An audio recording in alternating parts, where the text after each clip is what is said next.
आज हम मैथ के प्रश्नों को बेसिक तरीक़ा से पूरे कॉन्सेप्ट के साथ हल करेंगे। यदि आप चैनल पर नए हो तो चैनल को सब्सक्राइब कर लें। चलिए वीडियो स्टार्ट करते हैं। दो लगातार सम संख्याओं का मसा होगा। तो दो लगातार सम संख्याओं का मसा हमेशा 2 होता है।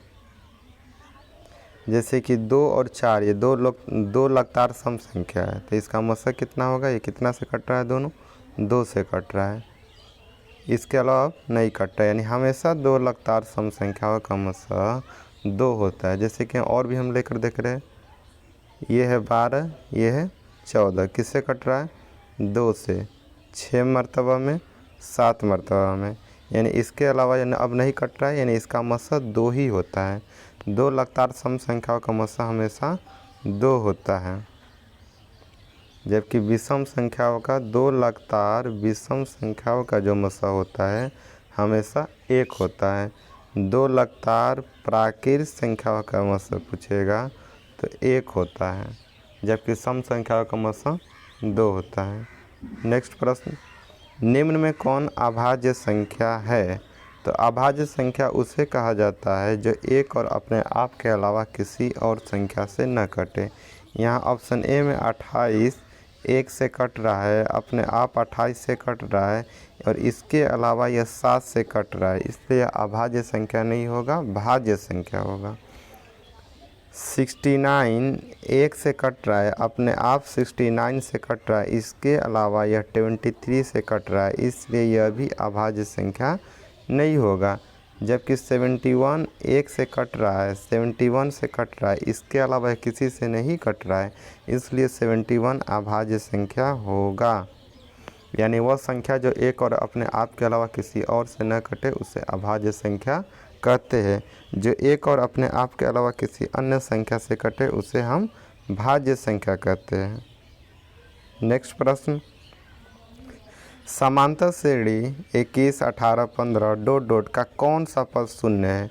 यानी यह दिया है जो 21 दिया है, 18 दिया है, 15 दिया है, डॉट डॉट डॉट डॉट, यहाँ कौन से नंबर पर जो होगा वह शून्य आ जाएगा। यानी जो हमारा जो पहला पद यहाँ पर दिया है वह 21 दिया है। सार्वंतर जो दिया है इसमें 3 3 का कमी हो रहा है, मतलब इस सार्वंतर का मतलब क्या होता है? अगला पद में से पिछला पद घटा दिया जाता है। या 18 में से 21 घटाए, चाहे 15 में से 18 घटा देंगे। अगर हम 18 में से यहाँ 21 घटा रहे हैं तो आएगा -3, तो सार्वंतर हो गया -3। जबकि अंतिम पद हमें कौन सा पद शून्य है ये बताना है, यानी कौन से नंबर पर शून्य आएगा। an जो जाना है अंतिम पद वो 0 तक जाना है। तो इसका फार्मूला होता है an बराबर a प्लस n-1d। an कितना दिया था? 0। a कितना दिया था? 21। n हमें मालूम करना था, और d कितना दिया था? -3। ये 21 क्या है इधर प्लस में, इधर आएगा तो माइनस में। ये क्या है? -3 गुणा में, इधर आएगा तो यह होगा भागा में हो जाएगा। अब बचेगा n-1 बच गया, इधर माइनस माइनस ये कैंसिल हो गया, 3 7 21 7 मरतबा में, और इधर 1 क्या है? माइनस में, इधर आएगा तो प्लस में। n बराबर कितना हो गया? 7 1 8, यानी 8वां पद जो होगा हमारा वो क्या होगा? शून्य होगा। तो यहाँ ऑप्शन जो सी होगा वह राइट हो जाएगा। नेक्स्ट प्रश्न, एक अर्धवृत्त का परिमाप 36 cm हो तो इसकी त्रिज्या होगा। तो जो अर्धवृत्त का जो परिमाप होता है वह होता है 36 r/7, और यह दिया है कितना? 36 cm दिया है। 36 से 36 कैंसिल हो गया 1 बार में, r बराबर इधर 7 क्या है? डिवाइड में इधर आएगा तो मल्टीप्लाई में हो जाएगा, 7 कम 7, यानी ऑप्शन जो हमारा बी होगा वह सही होगा। इसको हम पूरे देखो, अर्धवृत्त का जो परिमाप होता है वह होता है r कोष्ठ में पाई प्लस 2। अगर इसको हम सोल्व करेंगे तो पाई का मान होता है 22/7 प्लस 2। फिर इसको सोल्व करेंगे तो हो जाएगा 7 दूना के 14, और 14 जो होता है और 22 होता है वो होता है 36। 36/7 आर होता है। यार 36r/7 अगर 22/7 रखेंगे, नहीं तो अर्धवृत्त का जो परिमाप होगा वो आर कोष्ठ में पाई प्लस 2 होगा।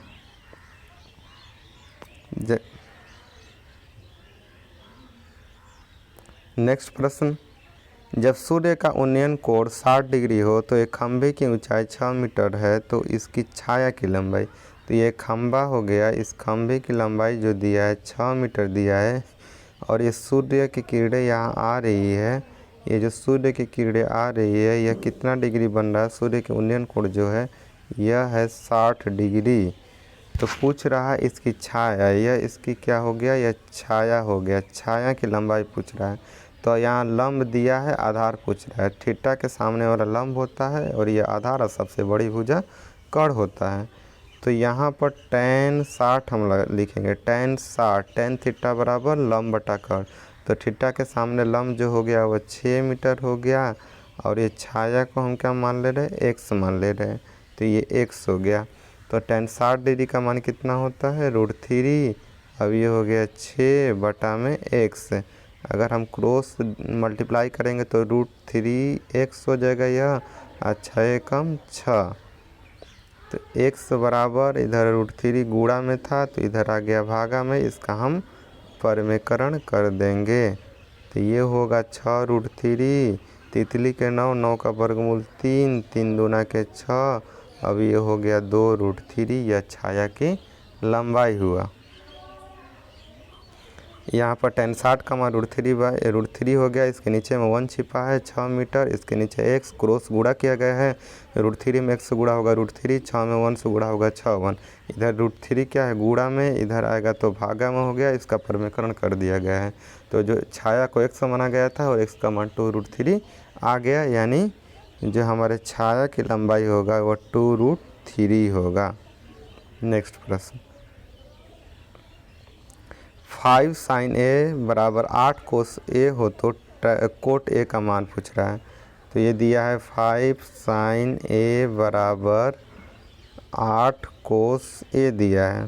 तो ये 5 है, 8 इधर गुणा में, इधर आएगा तो भागा में हो जाएगा। ये कोस से इधर साइन ऊपर गुणा में है, इधर आएगा तो भागा में हो जाएगा। ये हुआ 5/8। कोस से बटा साइन ए बराबर होता है कोट ए, यानी कोट ए का मान 5/8 होगा। ऑप्शन डी सही हो जाएगा।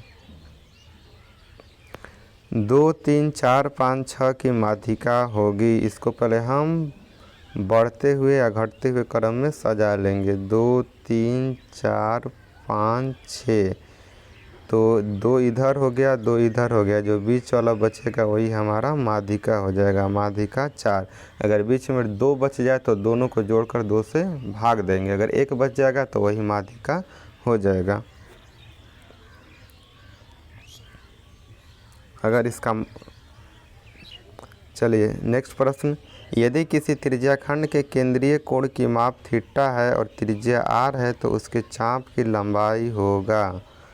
तो हमें त्रिज्या ये हो गया वृत्त और इसका केंद्र, और ये जो 2 त्रिज्या और ये एक चाप हो गया।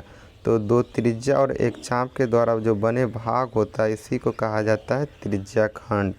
अगर यहाँ पर कोण थीटा बन रहा है, अगर इसका त्रिज्या r ये है तो इसके जो चाप की जो लंबाई होता है, चाप की लंबाई होता है थीटा बटा 360 डिग्री गुणे 2 पाई r। तो ये ऑप्शन 2 पाई r थीटा बटा 360 ऑप्शन ए सही होगा। अगर इसके त्रिज्याखंड के क्षेत्रफल पूछा जाए तो होता है थीटा बटा 360 पाई r स्क्वायर। यह इसके क्षेत्रफल का फार्मूला होता है, त्रिज्याखंड के क्षेत्रफल का फार्मूला होता है। हम यहाँ वृत्तखंड के बारे में भी कुछ देख लेते हैं। तो वृत्तखंड किसे कहा जाता है, यह हो गया वृत्त और यह इसकी जीवा हो गया, और एक चाप और एक जीवा के द्वारा घिरे जो भाग होता है इसी को कहा जाता है वृत्तखंड। ये इसका केंद्र हो गया, ये इसकी त्रिज्या हो गया। जबकि यहाँ से यहाँ ये जो पूरा भाग है वो त्रिज्याखंड का भाग है। तो त्रिज्याखंड का क्षेत्रफल होता है थीटा बटा 360 पाई आर स्क्वायर। अगर इसमें से अगर ये हम इस त्रिभुज के क्षेत्रफल को घटा देंगे पूरा में से, त्रिज्याखंड में से, तो जो बचेगा वह वृत्तखंड हो जाएगा।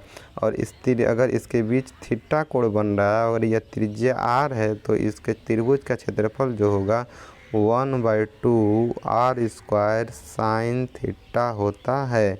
अब यह हो गया वृत्तखंड के क्षेत्रफल। वृत्तखंड का क्षेत्रफल का फार्मूला होता है। नेक्स्ट प्रश्न, दो वृत्तों की त्रिज्याओं का अनुपात 2:3 है तो उनके क्षेत्रफलों का अनुपात। तो अगर त्रिज्याओं का अनुपात दिया रहेगा, अगर क्षेत्रफलों का अनुपात पूछेगा, तो जो क्षेत्रफल होता है वह त्रिज्या के स्क्वायर के बराबर, अनुपात के स्क्वायर के बराबर होता है। तो दिया है 2/3, इसका स्क्वायर कर देंगे, 2 का स्क्वायर 4, 3 का स्क्वायर 9, यानी 4:9 होगा। ऑप्शन 20 सही हो जाएगा। इससे पहले एक और हम मैथ का वीडियो बनाए हैं, आप चैनल के प्लेलिस्ट में जाकर उसको देख सकते हैं। और भी हम डेली ऐसे ही वीडियो हमेशा लाते रहेंगे। यदि आप चैनल पर नए हो तो चैनल को ज़रूर सब्सक्राइब कर लीजिए, आपको बहुत ही फ़ायदा होगा। एक ठोस अर्धगोले की त्रिज्या जो दिया है 7 cm दिया है, इसका कुल पृष्ठीय क्षेत्रफल पूछ रहा है। तो अर्धगोले की त्रिज्या जो दिया है वह कितना दिया है, वह 7 cm दिया है। इसका कुल पृष्ठीय क्षेत्रफल पूछ रहा है, और अर्धगोले का कुल पृष्ठीय क्षेत्रफल जो होता है वह होता है 3 पाई आर स्क्वायर। 3 पाई का मान 22 अच्छा पाई का मान नहीं रखना है इसमें, क्योंकि पाई के रूप में दिया है। तो ये 3 गुणे पाई गुणे आर का मान दिया है 7, स्क्वायर है तो हम इसको 2 बार लिखेंगे, क्योंकि 7 का स्क्वायर 7 गुणे 7 हो जाएगा। 3 7 21, और 21 में अगर हम 7 से मल्टीप्लाई करेंगे, 21 में 7 से मल्टीप्लाई करेंगे तो ये हो जाएगा 7, 7 दूना के 14, 147 पाई cm स्क्वायर हो जाएगा। हमारा आंसर होगा सी। AP 10 7 4 का 30वां पद, तो इसका जो पहला पद ए दिया है वह 10 दिया है। किसी भी AP का कोई भी अगर पद ज्ञात करना हो तो हमें पहले पहला पद और सार्वंतर ज्ञात कर लेना होगा, तब उसके बाद हम कोई भी पद ज्ञात कर लेंगे। तो इसका जो सार्वंतर होगा, इस अगला पद 7 में से इसके पीछे वाले पद 10 को घटा देंगे, क्योंकि सार्वंतर बराबर होता है अगला पद माइनस पिछला पद। 7 में से 10 घटाएंगे तो -3 बचेगा। और यहाँ पर 30वां पद पूछा है, तो 30वां पद बराबर a प्लस a कम करके 29 हो जाएगा। a का मान यानी पहला पद जो दिया है 10 दिया है प्लस 29, और d का मान -3 दिया है। ये हुआ 10 प्लस माइनस माइनस 9 3 जा 27, कैरी 2 हो गया, और 3 दूना के 6, 6 2 8, और इसमें से हम घटाएंगे 10 में से 87 घटाएंगे तो -77 आएगा। ऑप्शन सी इसका सही हो जाएगा।